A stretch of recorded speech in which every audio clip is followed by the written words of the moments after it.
Первый, а теперь уже ежегодный культурно-туристический форум собрал гостей из различных стран. В числе участников представители регионов России, Румынии, Беларуси и даже США. Всех объединяет одна цель – наладить контакт с динамично развивающейся республикой. Наша задача – показать нашу республику, показать те возможности, которые уже сегодня есть у нашей республики в плане культурно-туристического развития. Большую часть форума участники посвятили презентациям туристического потенциала своих регионов. Посмотрите, вы же возродили республику и Грозный из пепла.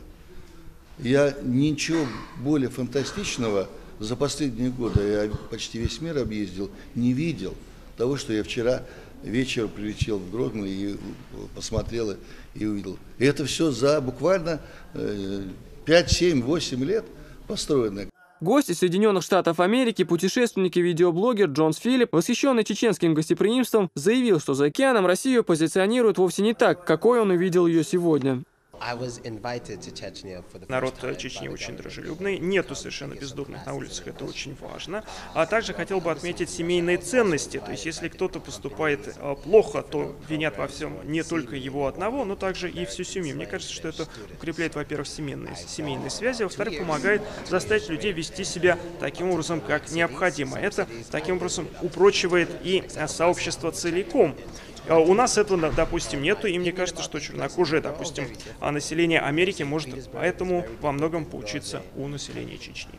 После представления докладов участники форума разделились на две группы. Они обсудили вопросы международного сотрудничества и развития туризма. Сегодня, наверное, самое главное, и чему и служат подобные форумы, форумы туристские, форумы культурные, это объединить свой культурный потенциал, объединить свой туристский потенциал, исторический, культурный, архитектурный, инфраструктурный, инвестиционный. И объединив эти потенциалы, возможно создать некий единый культурно-туристский продукт. Сегодня же гости посетили Аллею Славы, где возложили цветы к мемориалу Ахмад Хаджи Кадырова, а после отправились на концерт.